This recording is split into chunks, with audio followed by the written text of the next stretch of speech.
repente me escucha la voz medio rara, es que ando gangoso. Lo perdonamos, gangoso, lo perdonamos. Hay tantos chistes de gangosos, pero no lo voy a decir ahorita. Vamos a orar, ¿les parece? Padre, queremos poner en tus manos esta tarde, rogar, Dios, que tú uses este tiempo. Es un tema delicado, complejo el que vamos a hablar el día de hoy. Señor, ayúdanos a compartir de lo que está en tu corazón, Señor, hacia nuestro corazón. Porque queremos, Señor, ser edificados en este día, pero también retados, Padre. Ayúdanos. Pido tu dirección particularmente para que me des la sabiduría para dar las palabras correctas, Señor. En el nombre de Jesús. Amén. Cuando tenía 11 años, mis padres se separaron.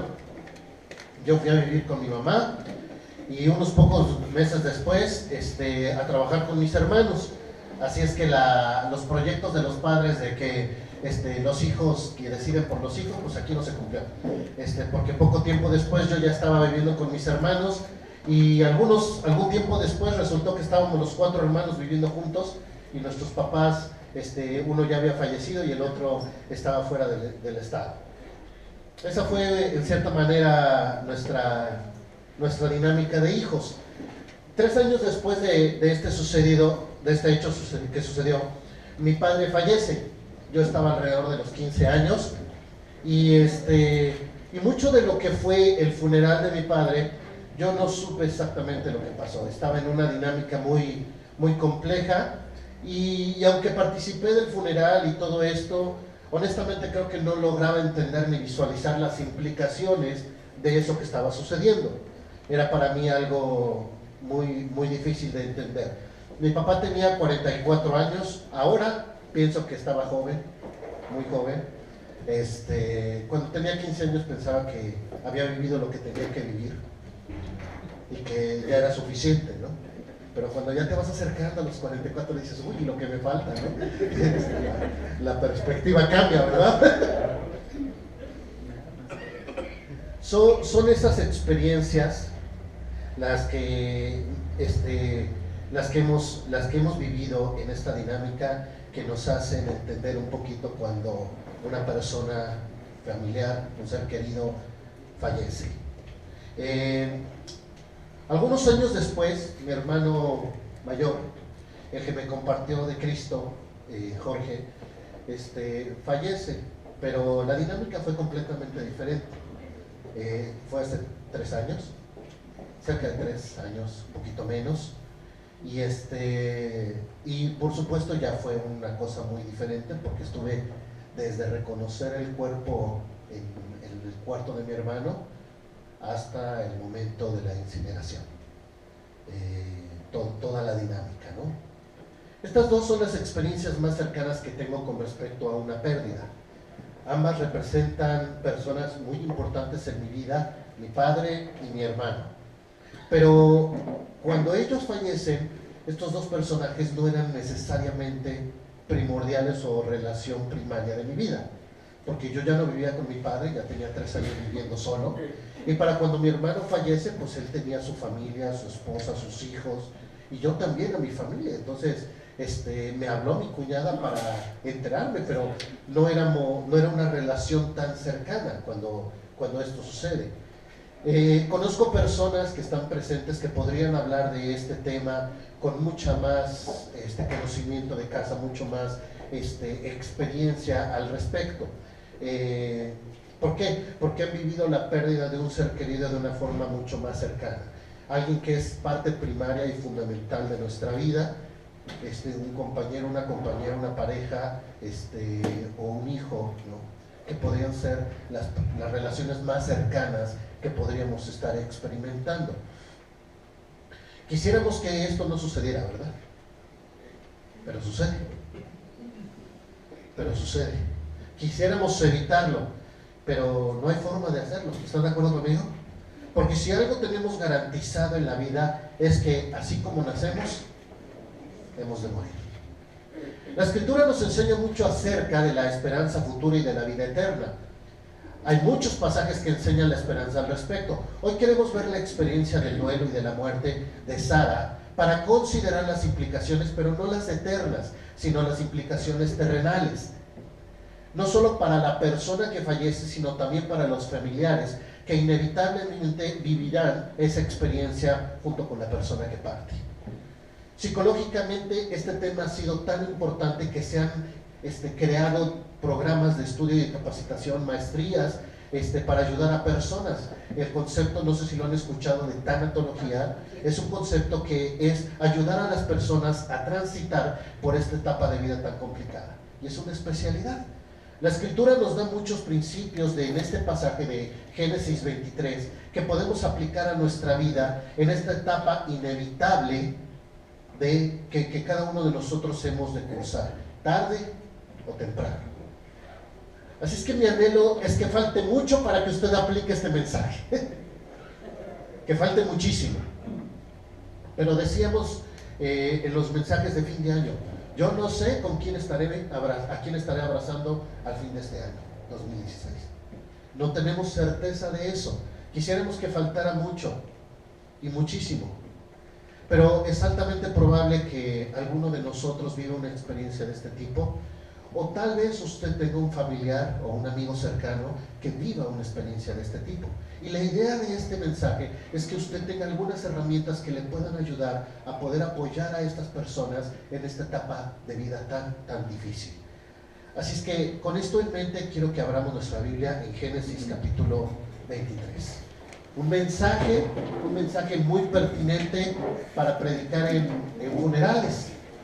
De hecho, en alguna ocasión pude predicar este mismo mensaje en un funeral.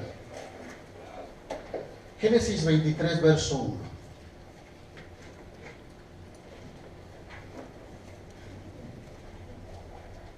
Dice así la Escritura: fue la vida de Sara 127 años. Tantos fueron los años de la vida de Sara. Y murió Sara en Kiriat Arba, que es Hebrón, en la tierra de Canaán. Y vino Abraham a hacer duelo por Sara y a llorarla. En el entorno de la muerte de Sara, vemos a Abraham responder de una manera lógica por la pérdida de su compañera de vida, de la madre de su hijo, de la incondicional compañera de Abraham entre diferentes circunstancias que enfrentó. Estamos hablando de un matrimonio de más de 62 años.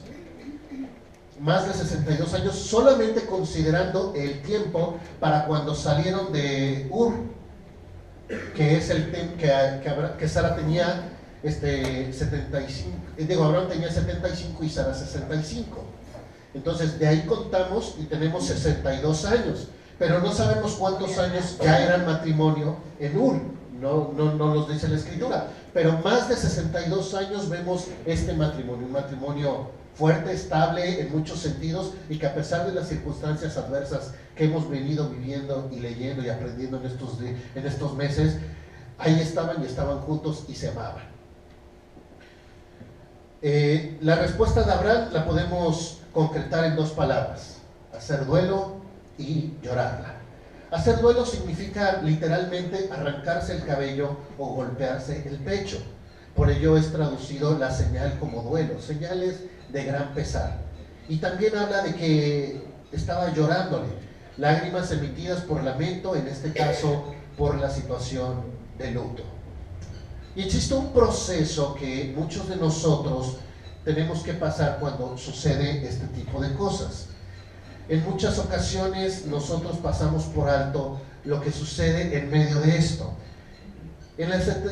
Cuando hablamos de una pérdida, una persona que se llama Elizabeth Kubler escribió un libro que se llama Sobre la muerte y los moribundos. Es una transliteración del inglés, no sé cómo se traduce exactamente, pero habla de 5 etapas de duelo que podrían ser muy útiles para que nosotros las entendiéramos. La primera etapa que nombra es la negación. Usamos expresiones para externar esto. Por ejemplo, esto no está sucediendo, no es verdad, no es cierto. Y en otro sentido, la negación va en está todo bien, todo tranquilo, todo en orden. Y ambos aspectos están cumpliendo con una dinámica que sucede durante el duelo, es negación. Porque las cosas no están bien, ¿Eso es verdad? ¿Están de acuerdo conmigo? Ni las cosas están tranquilas. Ha pasado un evento que va a marcar la vida para siempre. Pero la primera faceta es la negación. La segunda faceta es el enojo. Y son expresiones como no es justo o ¿por qué a mí? Y su ira puede estar proyectada hacia diferentes sentidos. En un sentido puede estar proyectada hacia la persona que fallece. Es decir, ¿por qué se te ocurrió irte? Y es verdad, o sea, si usted ha estado en un funeral sabe que estas son palabras que se dicen. ¿Cómo se le ocurrió abandonarme? El enojo puede estar expresado hacia su misma persona, sobre todo cuando hay aspectos que no están concluidos en la relación con el que ha fallecido. Entonces, no tuve la oportunidad de decirle y no tuve el tiempo para arreglar la relación con él o con ella, y este tipo de cosas generan enojo hacia tu misma persona. Puede ser también que te sientas culpable por la pérdida de la persona, que de alguna u otra manera sientas que haya sido responsable de que la persona haya fallecido. En muchos sentidos, el enojo puede ser también hacia una persona externa, un tercero en la función, puede ser a un posible responsable de lo que haya sucedido, o incluso el enojo puede estar enfocado con Dios mismo. Es decir, Dios es responsable de haberse llevado a esta persona que tanto amaba. La tercera etapa tiene que ver con dolor, con negociación. En la negociación es el momento de tomar o de retomar este diálogo con Dios. Es tomarse de alguna esperanza o propósito de vida antes de enfrentar aquello que es inevitable. Para este momento ya se está transicionando desde la pérdida hacia la reflexión personal. Podríamos decir que es el inicio de la recuperación cuando empezamos a negociar. Y nuevamente, negociamos nosotros porque no negociamos con nadie más. Es una dinámica que manejamos internamente. La etapa 4 tiene que ver con el dolor y muchos habríamos pensado que el dolor estaría antes, pero antes estábamos bloqueados. El dolor llega después cuando ya se te relajan las barreras, y es cuando empieza este dolor, sobre todo de tipo emocional. He escuchado a personas que dicen que un cristiano no se puede deprimir, que esto es una forma de pecado porque no estarían confiando en Dios. Y entiendo el sentir de no descansar en las promesas de Dios, pero no estoy de acuerdo del todo en este sentir. Explicaré en un momento razones de por qué no es así. La quinta etapa es la aceptación, y es esta convicción de reinventar nuestra vida, pero ya sin la persona. Como mi papá vivió muchas cosas de enfermedad, nunca supo que iba a ser tan útil en las ilustraciones de predicaciones. Entonces, en 1980, 7 años antes de que falleciera, le cortaron una pierna, era diabético. No le pudieron rescatar la pierna y se la cortaron. Entonces, durante ese tiempo, él estuvo viajando a Houston a que le pusieran una pierna artificial. Entonces, regresaba él de sus terapias, estuvo 6 meses yendo y viniendo, y al final del proceso, él regresó con una pierna artificial. Digo, hoy no es tan complejo para nosotros hablar de prótesis, pero les estoy hablando de 1980. Hace 36 años, casi ayer, ¿no? Entonces, para ese tiempo él hizo todo esto y entonces regresaba con una prótesis. En cierta manera, esto es la aceptación, aprender a trabajar con esa amputación. Una pérdida tiene que ver con, no es regresar a la normalidad porque no existe tal concepto. No existe el concepto de normalidad, es aprender a vivir sin esa persona. Por eso me resulta tan útil el concepto de amputación. Es aprender a vivir con esa dinámica. Meses después, mi papá botó a un lado la pierna artificial porque le incomodaba, agarró sus muletas, se subía al Maverick y con la muleta metía el clutch. Y así se iba a trabajar. Aprendió una forma de solucionar su bronca.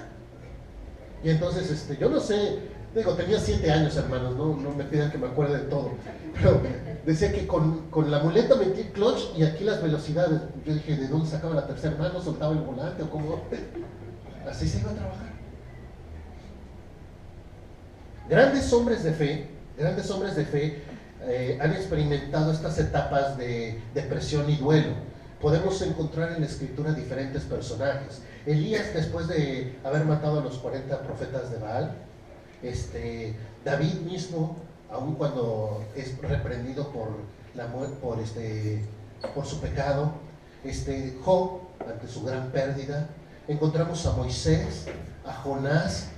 Podemos encontrar documentos de tantos personajes en la escritura que vivieron estas etapas, aún grandes hombres de la fe, ya un poco más contemporáneos como Lutero o Spurgeon, vivieron etapas fuertes de duelo, ¿sí? Y para culminar con esto, podríamos decir que el Señor Jesús mismo, en el monte de Getsemaní, estaba viviendo una depresión muy fuerte antes de ir hacia la cruz. La depresión puede ser por varias causas. Puede ser por causas físicas, puede ser por causas químicas y puede ser por causas psicológicas. Si es por causas físicas, tendríamos que apelar ¿a quién? A un médico. Si quisiéramos hablar de causas químicas, tendríamos que apelar a un psiquiatra. ¿Por qué? Porque está descompensado su cerebro y entonces hay personas que no saben por qué viven etapas de depresión muy grande y necesitan apoyo psiquiátrico para nivelar su estado químico y la persona pueda desenvolverse naturalmente. Tuvimos un joven en la ciudad de Puebla, uno de los jóvenes más entusiastas del grupo, estaba medicado de por vida. Porque cuando él entraba en etapa de depresión, le venían intentos suicidas en su cabeza y cosas por el estilo. Entonces él, reconociendo esta necesidad, hablaba de esto, y escuchar a este joven dar su testimonio, decir, esta fue la estructura que Dios me dio para enseñarme a depender, es increíble. Y hoy mismo este joven está terminando su doctorado, es un chico brillante en muchos sentidos, pero es un hombre que vive medicado, porque entiende el aspecto químico. Existen situaciones de tipo espiritual, por supuesto. Encontramos situaciones que personas pueden estar deprimidos por su pecado. Ya di el ejemplo de David, que vivió una etapa de duelo muy fuerte por su pecado. Pero también encontramos situaciones psicológicas, que es en muchos sentidos aquellas cosas que suceden en experiencias como la pérdida de un familiar. Déjenme abrir un paréntesis para explicar esto un poquito más claro. Charles Swindoll, ¿alguno de ustedes ha leído algún libro de Charles Swindoll? Sí. Es un muy buen autor, vale la pena leerlo. Hay un libro que se llama Desafío a Servir. Este libro hace algunos, como 20 y tantos años, lo llevamos en un grupo de varones. Yo era ya varón, imagínense. Y estábamos yo era el chamaco del grupo, pero al fin ya casado, entonces vas al grupo de varones, ¿no? De esos jóvenes que no sabes dónde ponerlos, ¿no? Porque están jovencitos, pero podrían estar con los jóvenes por edad, pero ya por situación matrimonial lo pones con los adultos. Bueno, yo era de esos. Tenía 20, 21 años. Y entonces estábamos llevando este libro, y en este libro Charles Swindoll hace una referencia a un material que se llama Manual de Supervivencia de un Ejecutivo. Y es interesante lo que menciona. Dice que realizó un estudio para medir la capacidad de tensión que puede manejar una persona. Entre más alto sea el número de unidades, mayor será el riesgo de enfrentar una enfermedad física o emocional.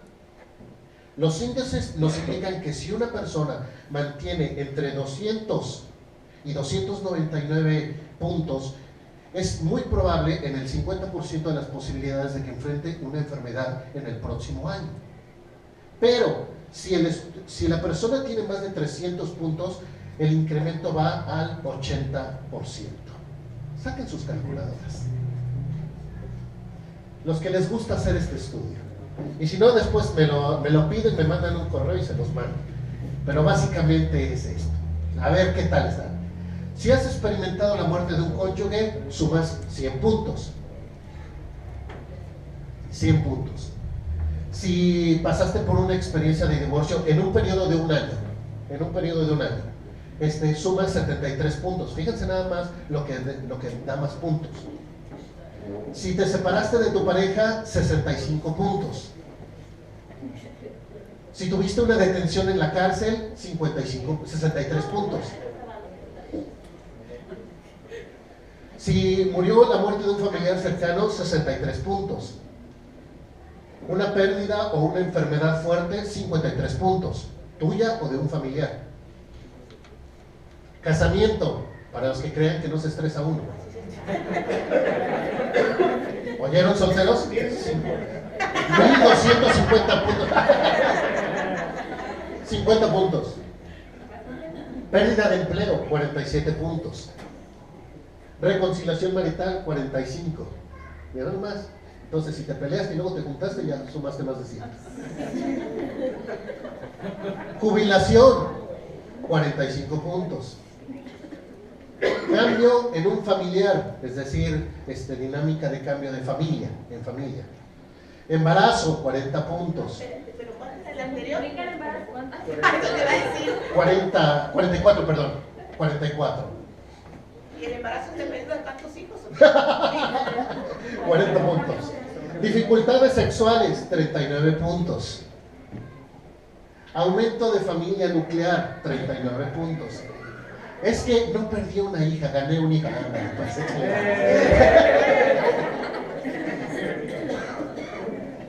Cambio en la economía de la casa, 38 puntos. Muerte de un amigo cercano, 37 puntos. Salida de un hijo del hogar, 29 puntos. Problemas con parientes, otros 29 puntos. Dificultades con el jefe, 29 puntos. Con razón ya estoy deprimida. Y no le notamos ahí los abortos, imagínate.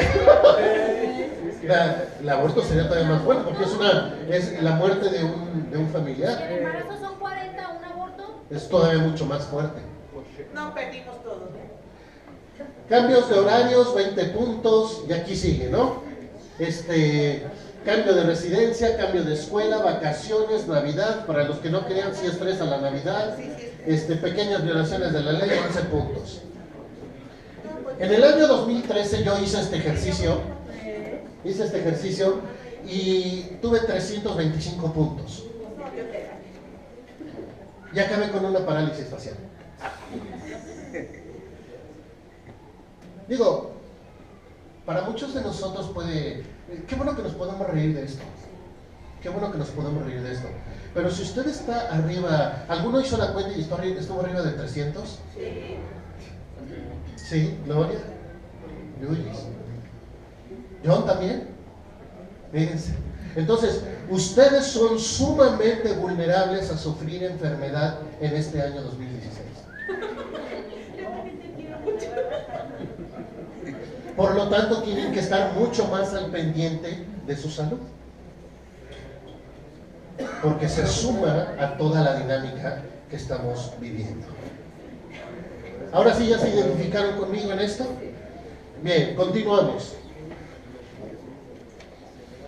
Así que, si pasamos por este tiempo y vivimos alguna o varias de estas etapas, eso quiere decir que somos personas perfectamente normales. Si en algún momento vives deprimido o sientes que como que no le encuentras el hilo a tu jugada de vida, eres una persona perfectamente normal. Y si estás en un puntaje alto, ahora entiendes la razón de lo que está sucediendo en tu vida. He encontrado personas que piensan que no pueden llorar porque son cristianos. Y hermano, no es por ahí el asunto. No es por ahí el asunto. Es que si me ven en el funeral llorando, voy a dar mal testimonio. No, hermano. Nada que ver con esto. Es muy posible que usted y yo seamos llevados por las experiencias de esta dinámica y es algo perfectamente normal. No cuestionamos en este momento la esperanza futura, tampoco cuestionamos la soberanía de Dios ni nada por el estilo. Lo que estamos viviendo en una etapa de este tipo, cuando enfrentamos un duelo, estamos expresando el amor por este ser querido que perdemos. Sencillamente eso. Así que si vemos a una persona en esta etapa de vida y la ves llorar, como lo hizo Abraham, acércale un pañuelo, déjalo llorar, déjalo que pase por la experiencia, lo necesita.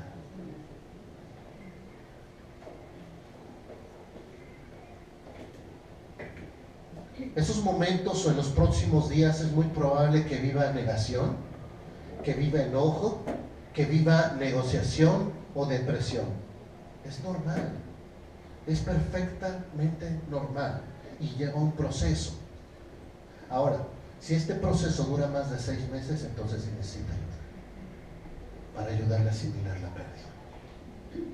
Pero si en los primeros 6 meses, y digo 6 meses como un término que han expresado los que saben de esto, si en los 6 meses posteriores vive esto, está bien.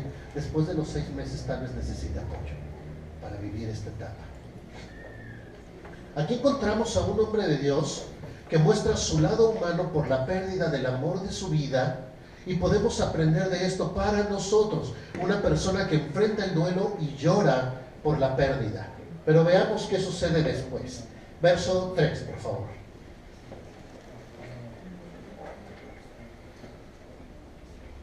Verso 3.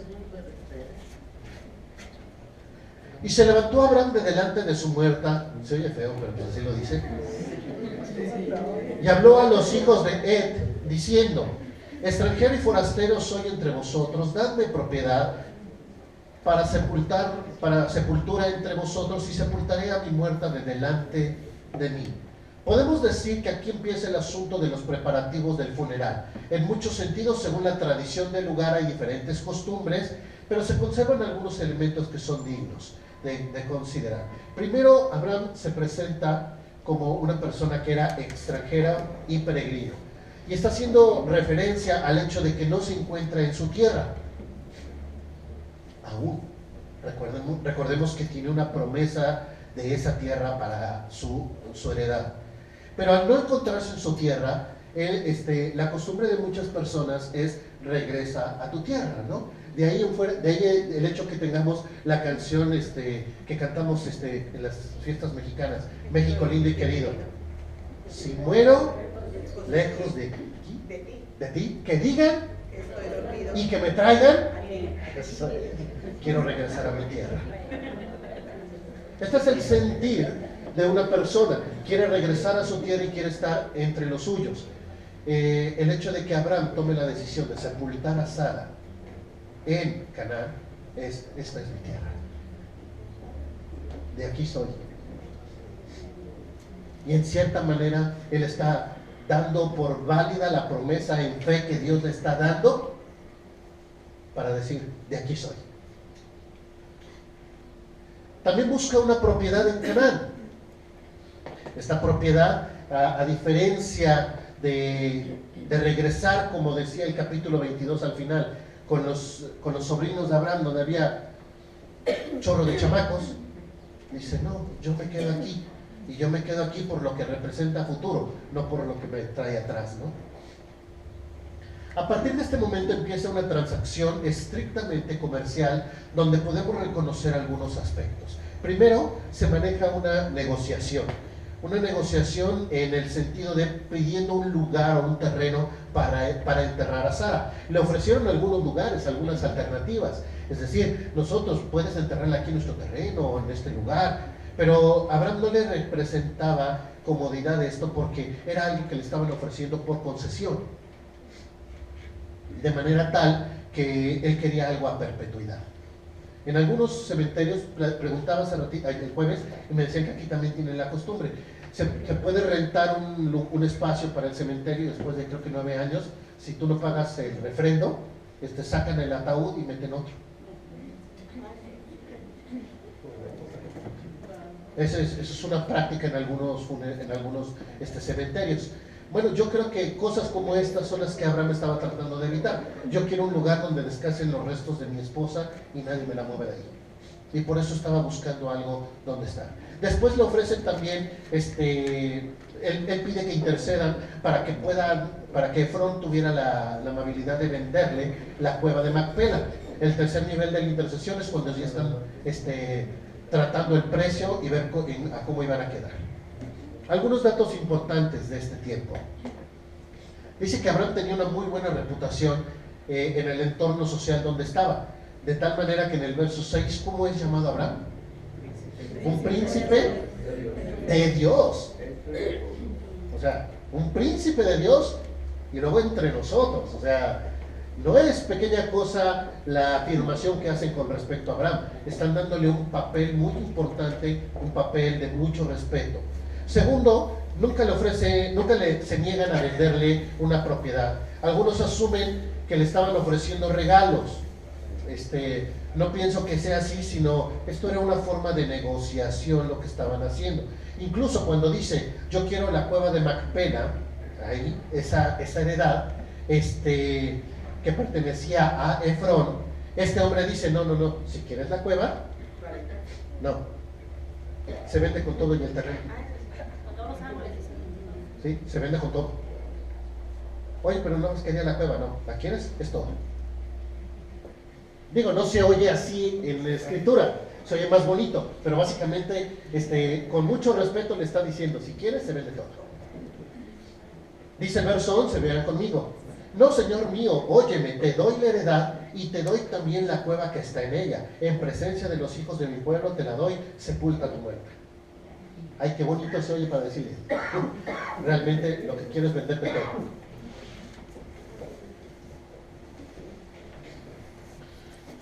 Otro aspecto que tenemos que considerar es la sabiduría de Abraham en la negociación. ¿Por qué? Porque él constantemente no pierde el estándar de cómo tratar a las personas con respeto. Dice el verso 7, y Abraham se levantó y se inclinó al pueblo de aquella tierra, a los hijos de Ed. Una inclinación, una reverencia. Mismo caso en el verso 12, dice, entonces Abraham se inclinó delante del pueblo de la tierra. Ahí él está tratando con cuidado esta situación con estas personas y está tratando de cuidar todos los detalles. Honestamente, si yo estuviera viviendo el duelo, no sé si tuviera mente o cabeza para cuidar esos detalles. Pero él sí lo tuvo. Él sí lo tuvo. Otro elemento que tenemos que considerar es el precio.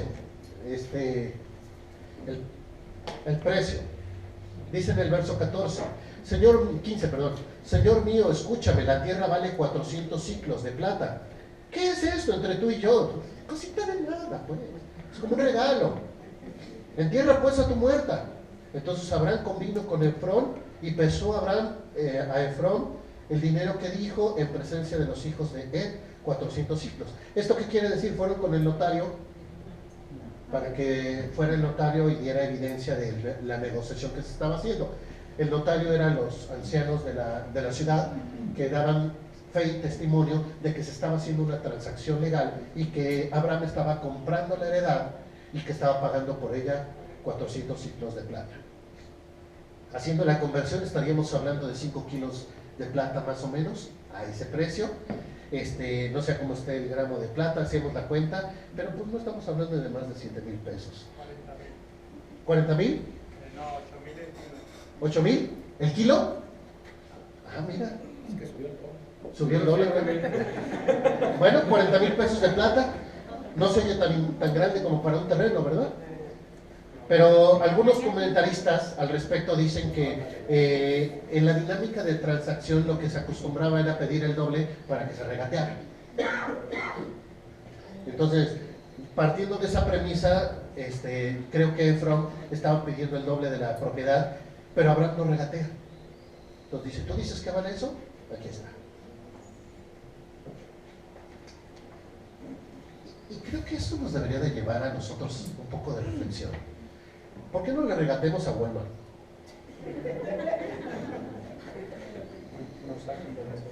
Pues porque no se puede, ¿verdad? Si quieres, vale tanto. Y si no, ahí déjala. Hay 3 millones atrás que te lo van a comprar. Y por eso Walmart es la empresa más grande a nivel mundial. Factura más que cualquier automovilística o petrolera. A nivel mundial es la empresa que más factura a nivel mundial. O sea, ellos no tienen problema con eso. Pero si llegamos con la marchanta,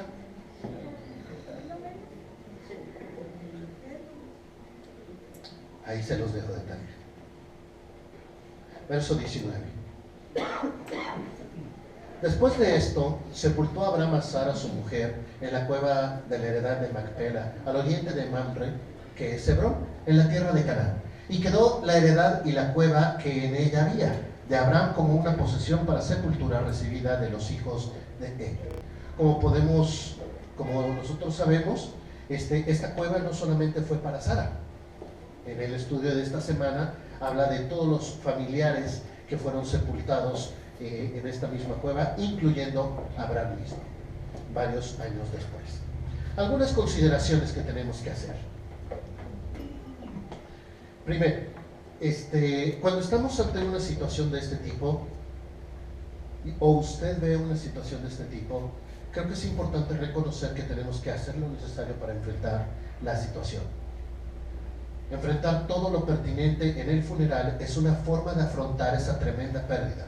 No solo me refiero como una ocupación alternativa, sino pasar por todo esto es una forma de dejar ir al pariente. En muchos sentidos es el significado de un servicio funerario, el proceso de velarlo y demás rituales.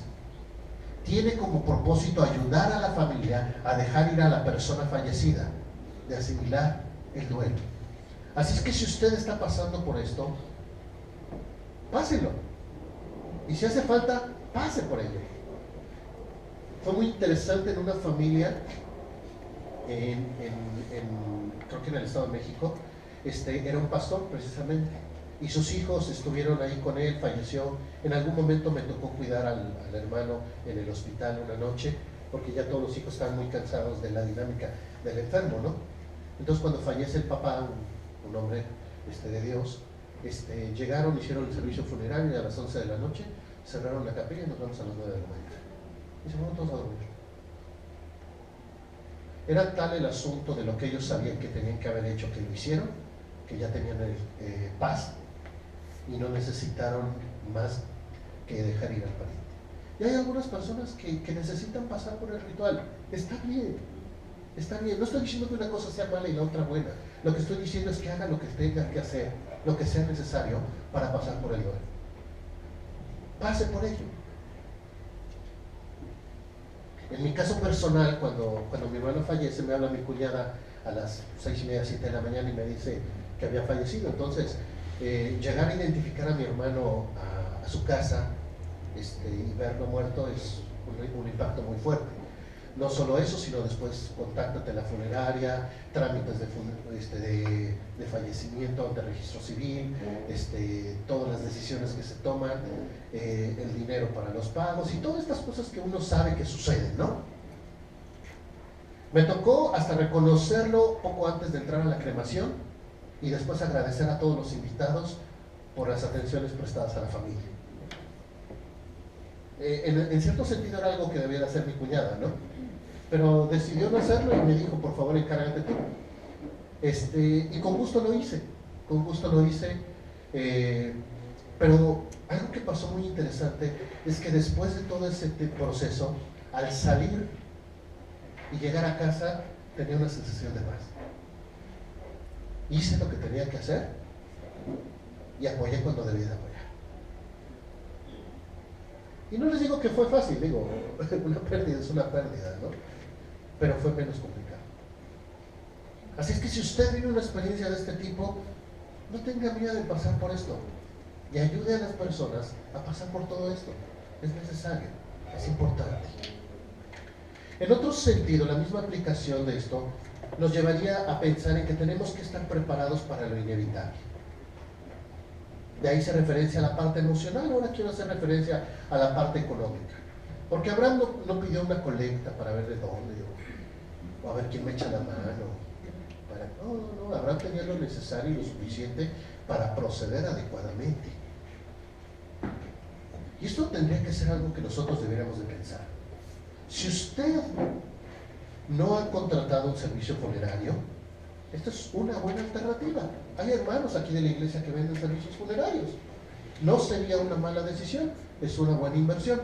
A usted no le gusta esto, que piensa que le están jineteando el dinero y eso, está bien, pero tenga ahí algo guardado, para que si sucede algo, tenga de dónde echar mano. No tengo guardado y tampoco tengo el servicio funerario. Perfecto, contrate un seguro.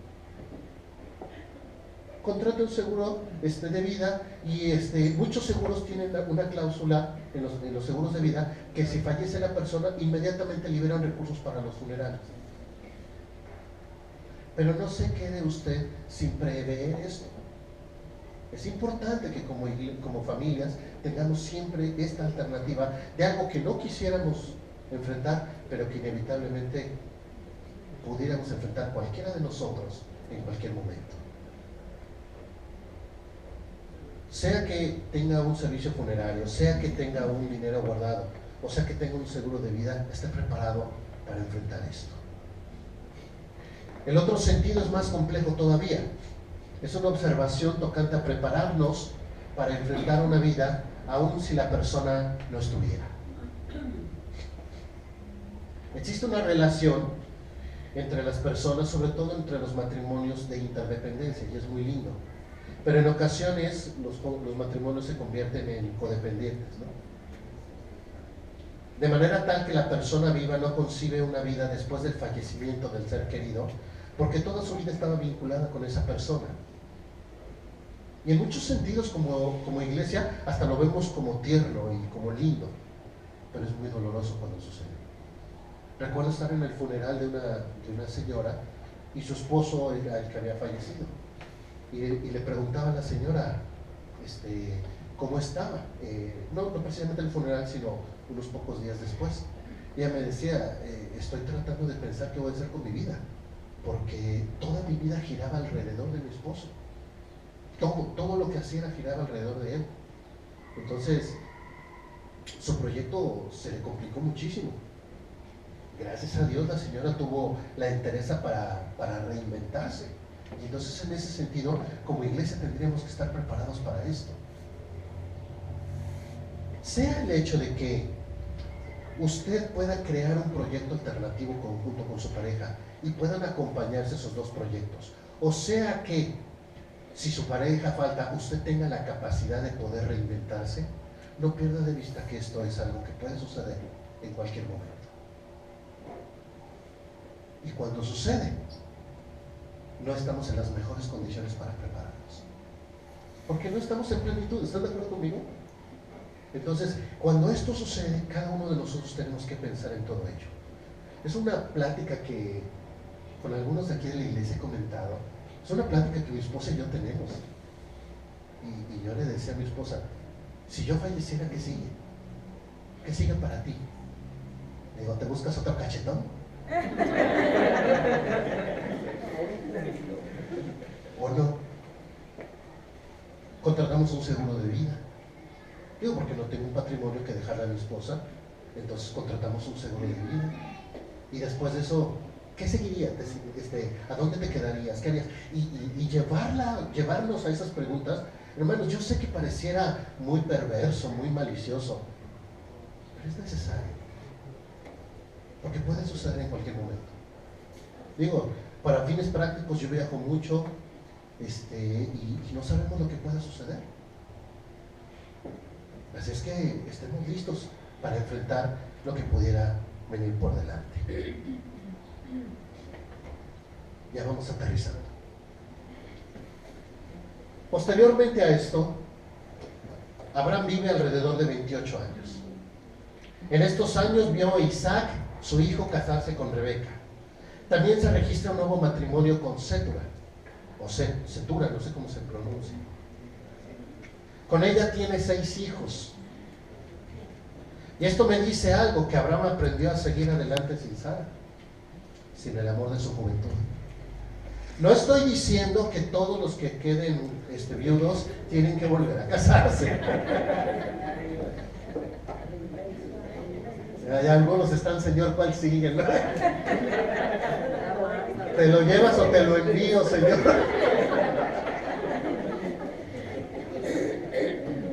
Lo que estoy diciendo es que Abraham eligió esta forma de reinventarse. Abraham eligió esta forma de reinventarse. Hace algunos meses estábamos aquí, el 28 de febrero, celebrando una noche de matrimonios. Y don Marcos todavía no había caído en enfermedad y estaba aquí ayudándome a trapear. Y estaba aquí preparando con nosotros la cena. Dani estaba aquí con nosotros porque estaban los músicos ensayando. Y aquí estaba don Marcos trapeando para los matrimonios que iban a venir, por si no lo sabían. Y me dijo algo del corazón que me impactó. Me dice, hermano, no sabe cómo quisiera estar en esta cena con mi pareja. Y me tuve que ir a un lado para no llorar en frente de ella.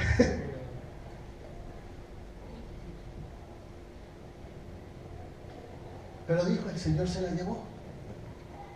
Y estoy bien con eso. Y yo sé que don Marcos ha vivido situaciones muy duras en este año. Y que le hubiera encantado que su esposa estuviera con él. Pero la vida continúa, hermanos. La vida continúa. Y de los ejemplos de otras personas tenemos que aprender nosotros. Que la vida tarde o temprano nos va a representar enfrentar esto. Y no va a ser fácil. Así que si estamos ante algo inevitable, que no va a ser fácil y que tarde o temprano tengamos que enfrentar, hermanos, preparémonos para que eso pesado, difícil y complicado esté menos complicado en aquello que puede prevenirse.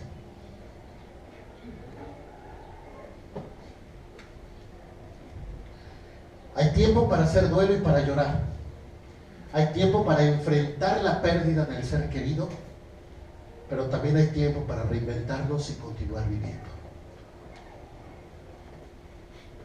Dentro de las cosas que como iglesia entendemos es que si algo está entregado en la soberanía de Dios, es la vida y la muerte. ¿Estamos de acuerdo? Usted y yo no podemos decidir esto. No tenemos la posibilidad siquiera de especular al respecto. Así que si no sabemos lo que viene a suceder y no sabe qué le espera en el 2016, estemos preparados para enfrentar lo que viene para cada uno de nosotros. Oremos. Padre, es complicado hablar de este tema, pero tu palabra es completa, Señor, y aún estos temas tú los enfocas en la Escritura, Señor. Y hoy, de la experiencia de Abraham al perder a Sara, su esposa, de más de 62 años, podemos aprender esto, Señor, que tenemos cada uno de nosotros que estar preparados para esto. Y cuando sucede, Señor, no sentirnos mal por llorar, por hacer duelo, porque perdemos a alguien querido, y es normal, y es perfectamente normal. Así nos creaste tú, Señor, con emociones, y tenemos que aprender a estar conscientes de ello. Pero también, Señor, que cada uno de nosotros puede enfrentar adecuadamente esto hacia la dinámica de lo que representa las decisiones propias que hay en un funeral. Señor, ayúdanos a permanecer estables en ti, dependientes en ti y todo lo que eso representa para poder enfrentar todo esto y pasar por ello. Pero también, Señor, permite que cada uno de los que vive esta experiencia tenga la capacidad en ti, Señor, de poder reinventarse después de que ha sucedido esto. Porque tú, Señor, si tú no nos llamas, es porque tú todavía tienes un plan para nosotros aquí en la tierra. Y en ese sentido queremos entender qué es lo que tenemos que hacer y cómo lo tenemos que hacer. Muy posiblemente esto no sea pertinente para muchos de nosotros en este momento, pero posiblemente viviremos en este año la pérdida de alguien cercano o tal vez de alguien muy cercano. Y si esto sucede, Señor, que tengamos esto en mente para poder ayudar a las personas en esta etapa tan difícil y también, Señor, ayudarnos a nosotros, si es que tú, Señor, en tu soberanía decides que así sea. Te amamos, Padre, y entendemos que tu voluntad es buena, agradable y perfecta. Y entendemos, Señor, que si tú lo permites, es porque así, Señor, lo has decidido y es para el bien de nuestras vidas. Gracias, Padre, por esto, en el nombre de Jesús. Amén.